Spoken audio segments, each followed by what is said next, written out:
Hello मेरे प्यारे बच्चों, कैसे हो आप सभी। आज मेरे सामने एक नोटिस आया और साथ ही साथ एक रेलवे कर्मचारी की वीडियो आई जो रेलवे ट्रैक पर खड़े होकर उन्होंने बनाई है। और उन्होंने जो कहा है वो मैं बताऊंगा, साथ ही साथ मैं भी डायरेक्ट यही कहूंगा। शायद इस बात को सुनकर आप सबको थोड़ा सा गुस्सा है, पर अंत तक जाते आते आप समझ पाओगे मैं ऐसा क्यों कह रहा हूँ कि जिसके बस की हो वही पीईटी की तैयारी करना। जो रेलवे ग्रुप डी का जो पीईटी है उसकी वही तैयारी करना। अब मैं ऐसी बात क्या है क्यों रहा हूँ और इतनी बड़ी स्टेटमेंट क्यों दे रहा हूँ, इस पूरी चीज़ों को यहाँ पर देखेंगे।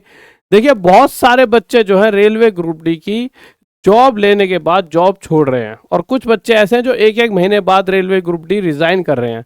अब यहाँ पर मेरे प्यारे बच्चों, मैं आपको क्यों छोड़ रहे हैं वो बात बताऊंगा कि क्यों छोड़ रहे हैं। और बहुत सारे बच्चों के मैसेजेस है अपने अपने लेवल पर, और मुझे अपनी एक पुरानी वीडियो याद आ गई कि मैंने ये पहले भी इस तरह की चीज़ बताई थी कि बहुत सारे बच्चे छोड़ रहे हैं।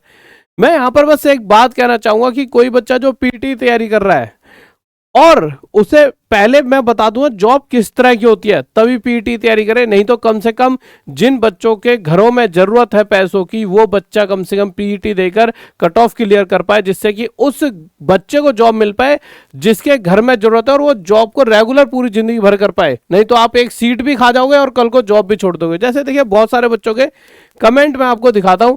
मैंने भी ग्रुप डी की मजदूरी वाली जॉब छोड़ दी, अब प्राइवेट जॉब कर रहा हूं और खुश हूं। ग्रुप डी की मजदूरी वाली जॉब से 100 टाइम्स बेटर है प्राइवेट जॉब। आज जो रेलवे कर्मचारी ने वीडियो बनाई है वो भी इसी तरह ही थी। भाई, ये जो ट्रैक है ना, यहां जॉब करनी पड़ेगी आपको। पीटी की तैयारी करते रहो, करो, पर ये जगह है जहां जॉब करनी पड़ेगी। अच्छा, ऐसा क्यों होता है? जॉब छोड़ क्यों रहे हैं? क्या सिर्फ रेलवे ट्रैक पर जॉब करने से बच्चे को डर है कि भाई यार ठीक है पीईटी कर लिया, जॉब जब देखोगे तब आपको पता लगा है रेलवे ट्रैक पर दोपहर में जॉब करनी पड़ रही है? क्या यही एक वजह है जॉब छोड़ने की, या कुछ और भी वजह है?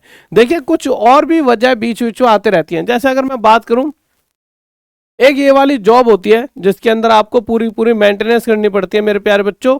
किसकी? ये टीडी वाली जॉब होती है, ट्रैक्शन डिस्ट्रीब्यूशन वाली जॉब होती है। इसके अंदर टीआरडी वाली जॉब होती है, या इसके अंदर ट्रैक्शन डिस्ट्रीब्यूशन वाली जॉब होती है। टीआरडी वाली जॉब में क्या होता है मेरे प्यारे बच्चों, इसके अंदर इस तरह से आपको पूरी वायरिंग वगैरह रेलवे की चेक करनी पड़ती है। तो हाल फिलहाल में एक न्यूज आई थी जिसके अंदर 7 कर्मचारी इस तरह से सही कर रहे थे, तो पीछे से बंद कर दिया जाता है किसको, पूरी पूरी लाइन को, इलेक्ट्रिकल लाइन को, पर गलती से चली रह गई थी तो साथ के साथ जल गए थे। ये एक ऐसा इंसिडेंट हुआ था जिसकी वजह से बहुत सारे बच्चों ने टीआरडी वाली जो मतलब एक ये पोस्ट होती है इसको लेने से ही मना कर दिया था, और बहुत सारे बच्चों ने जॉब भी छोड़ी थी। अभी मैं आपको पहले ये बताया था क्यों क्यों छोड़ते हैं, बट फिर उसके बाद मैं बताऊंगा कि यार बहुत सारे और बच्चों का नुकसान ना हो। देखिए, आज मैंने भी असिस्टेंट टीआरडी की पोस्ट से रिजाइन कर दिया। भाई क्यों रिजाइन कर दिया? रिजाइन दे दिया ब्रो। हाँ भाई, क्योंकि 10 डेज में हमारे 2 केसेस देखने, इसलिए मैंने रिजाइन दे दिया। अब ऐसे कैसे केसेस देखे तो मैंने टीआरडी के बारे में बता दिया। टीआरडी क्या होता है? In the context of Indian railway, TRD stands for traction distribution and electrical engineering department, responsible for the maintenance and operational of the overhead equipment OHE and power supply in that provide electricity installation that's provide electricity. मतलब वही सारी चीज जो मैंने आपको यहाँ पे बताया, इस तरह की चीजें कर रहे होते हैं। बट आप अक्सर देखिए, अगर एक भी चूक हुई और कहीं पर इसमें इलेक्ट्रिसिटी गलती से पास होते रही, और इनको ये तो पीछे भाई एक ना प्रोसेस होता है कि यहाँ पर अगर जा रहे हो तो पहले पीछे बंद कर दी जाती है इलेक्ट्रिसिटी। बट सारा खेल तो कम्युनिकेशन का है। शायद सामने वाले को बोला और उसके दिमाग में कोई भसड़, पहली घर गृहस्थी चल रही है, उसने चली छोड़ दी और सारे चिपक गए। तो इस चक्कर में एक तो ये कंडीशन, फिर दूसरी कंडीशन, मैंने भी ट्रैकमैन छोड़कर, ट्रैकमैन अलग है, ट्रैकमैन छोड़कर सलेम डिवीजन से घर जा रहा हूं। 50 दिन बाद जिंदगी झंड हो गई थी, यहाँ फाइनल डिसीजन ले लिया। आज अभी ट्रेन में हूं। Best of luck for all the candidate who join the post. अब नीचे क्या कह रहा है बच्चा, क्यों क्या हुआ? कह रहा है अभी गरीबी से, एक बच्चे ने फिर इस पे एक कमेंट भी करा है जिसने जॉब छोड़ी है उसके लिए, कि अभी गरीबी से और फैमिली की जिम्मेदारी नहीं संभाली होंगी, इसलिए नौकरी छोड़ने की बात कर रहे हो। भाई, हजारों ऐसी लड़कियां जिन्हें कोई पोस्ट ही नहीं मिला, तुम तो काफी खुशनसीब हो भाई। बस इस भाई का एक कमेंट पढ़कर मैं ये बात कहना चाहूंगा, जिसको ऐसा लगता है, देखिए 2 तरह की कंडीशन होती है। एक, जितने बच्चे गवर्नमेंट जॉब की तैयारी कर रहे हैं, आप हम जो करा रहे हैं, जो कर रहे हैं, सभी मिडिल क्लास फैमिली से। बट कुछ मिडिल क्लास, कुछ लोअर मिडिल क्लास, और कुछ ऐसे लोग होते हैं जिनके लिए जॉब उनकी जिंदगी है, यानी जॉब ना मिली तो उनके लिए जिंदगी मौत समान है। तो आपको पहले तय कर लेना है कि यार ग्रुप डी का एग्जाम तो आप क्लियर कर पा रहे हो, आप एक अच्छे पढ़े लिखे बच्चे हो, बट क्या आप उस जॉब को रेगुलर कर सकते हो? क्या आप इतने कैपेबल हो कि इस तरह की जॉब कर सकते हो? किस तरह की आप, जहां पर पता चलेगा, पहले जॉब करके देखना, फिर पता चलेगा कि क्या खुश नसीब है या नहीं। पूरी मजदूरी वाला काम है, मैं भी टीआरडी की पोस्ट पर हूं, हालत खराब है यहां पर। यानी आप पहले समझ लेना कि किस तरह की जॉब का कल्चर है, तभी जाना पीईटी देने। नहीं तो कम से कम उन बच्चों को मौका मिल पाएगा जिनके थोड़े नंबर कम जरूर है पर उन्हें जॉब की ज्यादा जरूरत है। देखिए आप पूरा पूरा सिस्टम समझिए। अब किसकी तैयारी करेगा भाई? यार प्रॉब्लम क्या है मुझे अभी बता दो, मैं ज्वाइन ही नहीं करूंगा, मैं अभी बीएसएनएल में जॉब कर रहा हूं। तो यहाँ पे कह रहा भाई जिसके पास पैसे की कमी नहीं है और फैमिली सपोर्टिव है वो ग्रुप डी का जॉब छोड़कर किसी अच्छे पोस्ट की तैयारी करो। इन सभी पोस्ट में बहुत स्ट्रगल और मेहनत है। मैंने भी छोड़ने की सोच रहा हूं। मैंने खुद को 8 दिन का टारगेट दिया है, अगर मन लगा तो ठीक है, नहीं तो 9वें दिन मैं छोड़ दूंगा, क्योंकि ट्रैक पर कभी कुत्ता कट जाता है। अच्छा एक कंडीशन ये भी है, एक कंडीशन तो ठीक है कि भाई करंट लग सकता है, ये तो कभी कभी एक आधा साल में एक आधा गलती होती है, पर ऐसी चीजें जो कि क्योंकि ट्रैक पर कभी कुत्ता कट जाता है तो कभी भैंस तो कभी आदमी, ये सब देखकर मैं ऐसे ही मर जाऊंगा, मुझसे नहीं होता। अब घर वालों से बात कर ली है, मन हो तो करो या ना करो, ऐसे बोल रहे हैं, 8 दिन वेट करता हूं बस। तो आपको माइंड को अपने को स्ट्रांग करके ही जाना है। आप अगर पीटी तैयारी कर रहे हो तो पहले आप दोपहरी में सारी तैयारी करो, क्योंकि आपको दोपहर में ट्रैक पे काम करना है, कोई वहां पर ऐसा नहीं है आपको एसी वाली सर्विस मिलेगी।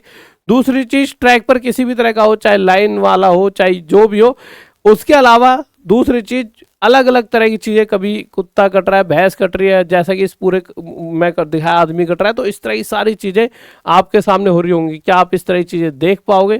क्योंकि या तो आप पीटी में गए तो बहुत से लोग की, क्योंकि मैंने देखा अक्सर जो बच्चे थोड़े ज़्यादा नंबर आ रहे होते हैं वो ज़्यादा सेंसिबल होता है, वो इस तरह की चीज़ें नहीं देख पाता। कम नंबर वाला एक बार को इस तरह की जॉब कर पाता है। तो जो बच्चे ज़्यादा नंबर वाले, पक्का उन्हीं की जॉब लगेगी। बजाय अगर आप जॉब लेने के बाद जॉब छोड़ने वाले हो तो पीटी मत दो, जिससे आप उन बच्चों के लिए सीट खाली कर पाओगे जो बच्चों को नीड है, वही बच्चे जाएं जिन्हें नीड है। ठीक है। एक भाई कहता भाई मैं ग्रुप डी टीएम की पोस्ट पर हूं लेकिन रिजाइन दे दूंगा क्योंकि जॉब बहुत ही मेहनत वाली, कड़ी धूप में ट्रैक पर ही काम करता रहता हूं, हर 5 मिनट में ट्रेनों की आवाजाही लग रही थी, रिस्क भी है जान का। दूसरी चीज गंदगी, कहीं कुत्ता कटा पड़ा है, कहीं सांड भैंस, बहुत मूड ऑफ है। तो अब बच्चों की अपनी अपनी बात है। अब एक ये कमेंट जो मुझे बहुत ही बेहतरीन लगा, जो हर उस बच्चे को पढ़ना भी चाहिए, देखना भी चाहिए और सुनना भी चाहिए। हर एक बच्चा जो जॉब कर रहा है या जो जॉब इन फ्यूचर समझता है कि मेरी लग जाएगी, हर उस बच्चे को ये कमेंट जरूर पढ़ना चाहिए। सबसे बेस्ट सुपर कमेंट है जो मुझे लगा।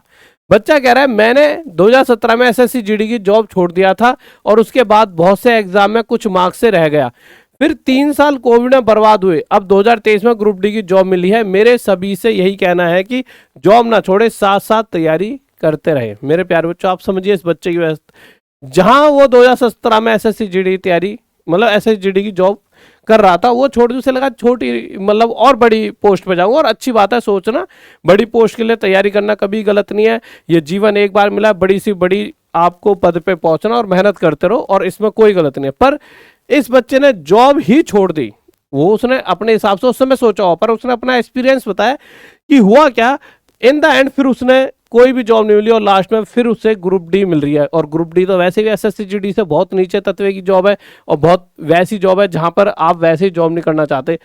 तो अगर कोई बच्चा ऐसा है जो जॉब छोड़ता है, जिसकी लग गई है, उसकी कह रहा हूं, जो जाने वाले हैं जॉब पर, इन फ्यूचर लगता है जॉब ले ही लेंगे, उन्हें पहले समझा रहा हूं।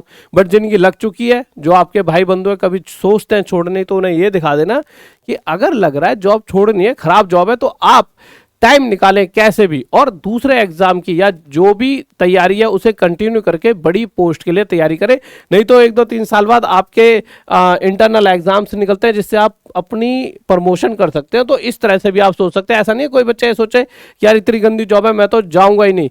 नहीं, आप जा सकते हो, अगर आपके अच्छे नंबर आते हैं तो आप जा सकते हो। आप इंटरनल एग्जाम देकर अपनी पोस्ट और रैंक बढ़वा सकते हो और जिससे एक अच्छी जीवन व्यतीत कर सकते हो।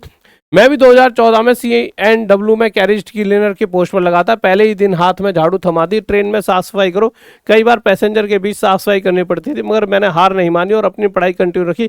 2017 में GDC जो इंटरनल एग्जाम्स होते हैं का एग्जाम दिया और स्टेशन मास्टर का पद हासिल किया और आज पूरे सम्मान से देश की सेवा में लगा हूं। इसलिए कहता हूं हिम्मत ना हारे। देखिए यही है हमारे स्टूडेंट्स, हमारे चिराग, कुछ हार जाते हैं और जो हार नहीं मानते वो जीत जाते हैं। तो मेरे भाई फर्क है आपकी सोच में, आप किस तरह से चीजों को लेकर जाना चाहते हो। मैं बिल्कुल नहीं ऐसा कहना चाहूंगा कि बिल्कुल ही आप PET दो मत। जो बच्चा बहुत होशियार है, अगर वो दूसरा तरीका ये अपना सकता है कि एक बार जॉब ले लूं उसके बाद इंटरनल एग्जाम निकालूंगा, पर बच्चा जो ये सोचता है बस अब जॉब लेने बाद मौज मारूंगा, तो मौज नहीं मिलने वाली। आप जो ये सोचो जॉब लेने के बाद तैयारी करता रहूंगा और बड़ी पोस्ट ले लूंगा, तो जरूर आपको ये जॉब पोस्ट भी ले लेनी चाहिए। तो इसके अलावा मेरे प्यारे बच्चों, बहुत सारे एग्जाम्स की तैयारी कराने के लिए सबसे बेस्ट बैच है मैथ्स का बाप बैच। इसके साथ जुड़ सकते हो। कहाँ पे? टॉप तक ऐप पर आप जा सकते हो। साथ ही साथ जो प्राइस है इसमें भी आपके लिए बहुत बड़ी छूट, T100 कोड यूज करना तो मैक्सिमम छूट आपको मिल जाएगी आज के दिन में। तो आप जाकर इस कोड को यूज करके टॉप तक ऐप में किसी बैच में जुड़ सकते हो। अपने तैयारी करते हैं, अपने दोस्तों के साथ इस वीडियो शेयर कर दीजिए जो भी जॉब छोड़ने की सोच रहा है या कोई भी जो PET तैयारी कर रहा है, और उसे इस चीज का अनुभव करा दीजिए कि आप PET तैयारी कर तो जरूर रहे हो, पर सोच समझ के कीजिए। कल को जॉब छोड़कर आओगे तो आपका जो जॉब के समय पे ट्रेनिंग, इस तरह की टाइम 6-7 महीने वेस्ट होने के बाद समझ आएगी, तो आप ना तो इधर के रहोगे ना उधर के। तो बेहतर है आप अभी से समझदारी के साथ डिसीजन लें, ठीक है, कि आपको पता होना चाहिए क्या इस तरह की आपकी जॉब रहने वाली है। Okay guys, bye, love you, जय हिंद, जय भारत।